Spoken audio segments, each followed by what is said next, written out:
Hoje nós vamos ler Provérbios, capítulo 27. E eu quero orar com você para que juntos nós possamos ouvir a voz de Deus, guiados pelo Espírito Santo. Vamos orar? Bondoso Deus e Pai, muito obrigado pela oportunidade de conversar com meus amigos aqui da Novo Tempo. Que a esperança possa inundar o nosso coração e que juntos possamos sempre seguir no caminho do Senhor. Em nome dele que nós oramos. Amém. Muito bem, Provérbios 27 é um capítulo em que não aparece o nome de Deus, mas é um capítulo que tem como ênfase as relações interpessoais. Ou seja, no trinômio comunhão, relacionamento e missão, a ênfase aqui está no relacionamento. Vamos ver alguns versos que eu destaquei do capítulo 27 de Provérbios, então. Vou ler para você primeiramente o versículo 5, que diz assim. Desculpa, o versículo 1, que diz assim. Não te glories no dia de amanhã, porque não sabes o que trará a luz. Bom, esse verso, ele está em paralelo com o que diz outras partes das Escrituras, como, por exemplo, 2 Tessalonicenses, capítulo 3, verso 8 a 11, ou Mateus, capítulo 6, 6, versos 33 e 34. Então, o verso 2, aí ele já diz o seguinte, seja outro o que te louve, e não a tua boca, o estrangeiro e não os teus lábios. Isso também é frisado em outros livros da Bíblia. Por exemplo, em João capítulo 8, versículo 54, a Bíblia diz o seguinte, João 8, versículo 54, diz assim, se eu me glorifico a mim mesmo, a minha glória nada é, e quem me glorifica é meu Pai, o qual vós dizeis que é vosso Deus. Esse texto foi dito por Jesus, ele poderia glorificar-se a si mesmo, mas preferiu não fazer isto. Provérbios é bem claro em dizer, aqui no capítulo 27, né? Provérbios 27, bem claro quando diz o seguinte, seja outro o que te louve, e não a tua boca. Outro verso que eu destaquei de Provérbios 27 é o seguinte, vou ler agora do verso 5 até o 7, que diz aqui, melhor a repreensão franca do que o amor encoberto. Leais são as feridas feitas pelo que ama, porém os beijos de quem odeia são enganosos. A alma farta pisa o favo de mel, mas a alma faminta, todo amargo é doce. O que ele está apresentando aqui é que aquilo que nunca é demonstrado, nunca pode ajudar a outra pessoa. Veja, a repreensão franca, melhor a repreensão franca do que o amor encoberto. Ou seja, quando você é amigo de alguém e vê que essa pessoa não fez uma coisa muito certa, falou algo que não deveria falar, e talvez essa pessoa nem percebeu, chega para ela, conversa com ela, para ajudá-la a melhorar, para ajudá-la a não cair no mesmo erro. Mas isso fazem somente os amigos. É por isso que o item relacionamento ele é muito importante. Os relacionamentos, como diz Donald McGavran, os relacionamentos são as pontes de Deus. Ou seja, o relacionamento vai fazer uma ponte para que você possa ajudar a pessoa.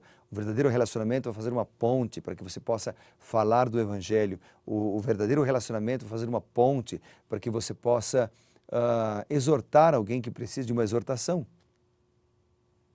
É por isso que esse capítulo é o capítulo do relacionamento. Há outros versos. Por exemplo, veja o versículo 10. Não abandones o teu amigo, relacionamento, nem o amigo do teu pai, nem entres na casa de teu irmão no dia da adversidade.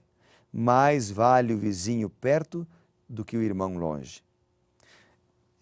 Esse texto está valorizando a amizade, mostrando a importância do amigo que se faz um irmão.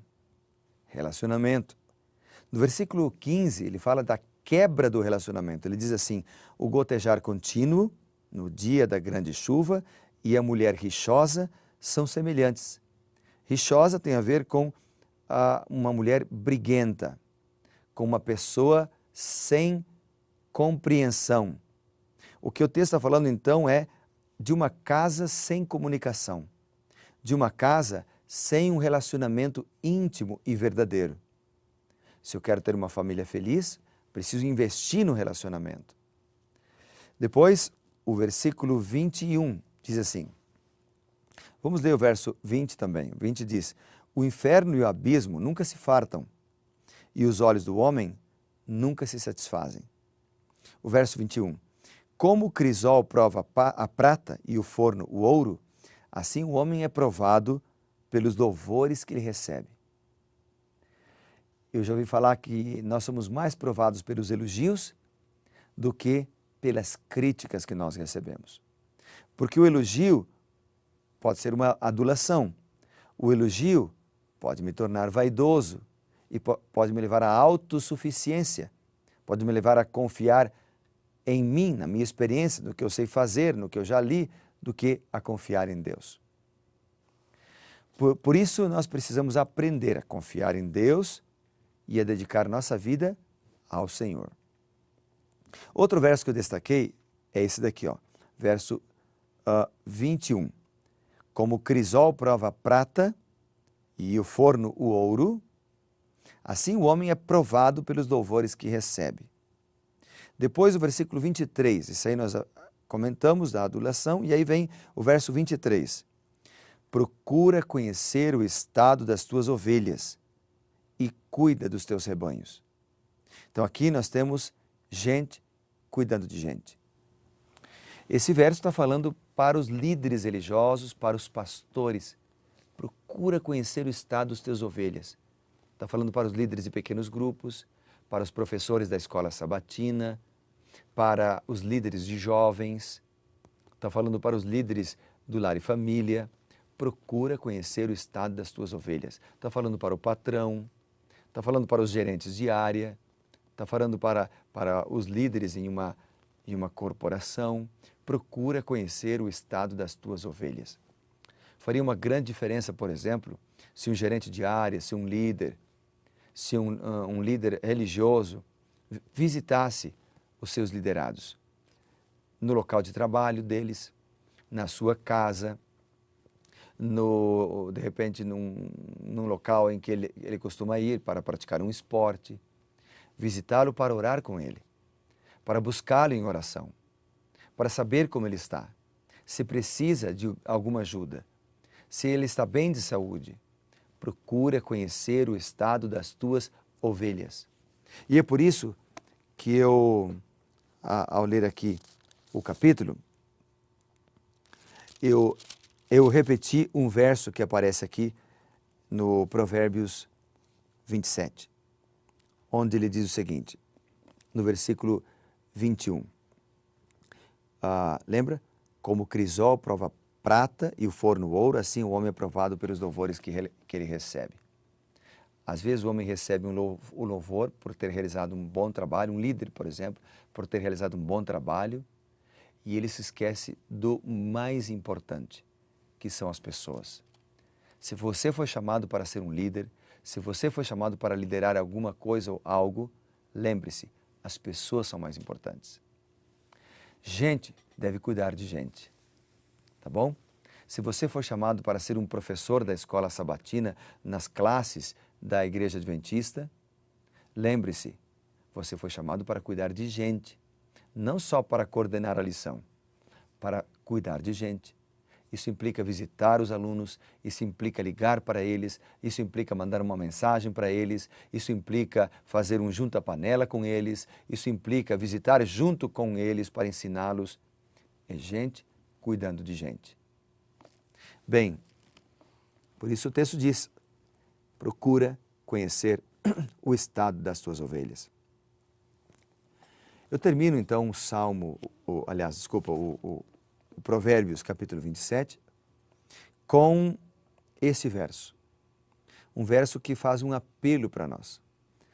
Um verso que faz um convite para nós, para sermos fiéis, para sermos dedicados, para valorizarmos as pessoas. E eu quero citar para você agora, então, os últimos versos do capítulo 27 de Provérbios, a partir do versículo 24 em diante. diz assim, porque as riquezas, veja, está em conexão com o verso 23. O verso 23 diz, cuida das tuas ovelhas, cuida de gente, porque as riquezas não duram para sempre. Nem a coroa de geração em geração vai durar. Verso 25, quando removido o feno, aparecem os renovos, e se recolherem as ervas dos montes, então os cordeiros te darão as vestes, os bodes, o preço do campo, as cabras, leite em abundância, para o teu alimento, para alimento da tua casa e para sustento das tuas servas. O que o texto está dizendo é que os bens materiais vão passar. O que o texto está dizendo é que Deus nos sustenta, Deus cuida de nós. O que Deus está dizendo é que Ele é o nosso pastor, cuida da gente. Não deveríamos nós cuidar também das pessoas que Deus coloca no nosso caminho? Pensando nisso, vamos orar? Vamos clamar ao Senhor? Bondoso Deus e Pai, obrigado pela oportunidade de Te adorar. Obrigado pela oportunidade de Te servir. Obrigado pela oportunidade de andar em Teus caminhos. Derrama Teu Santo Espírito sobre nós, ilumina nossa mente e cuida de cada um de Teus filhos, pois oramos em nome de Jesus. Amém. Que Deus te abençoe, te dê sucesso, felicidades e lembre-se, seja revivado por Sua palavra.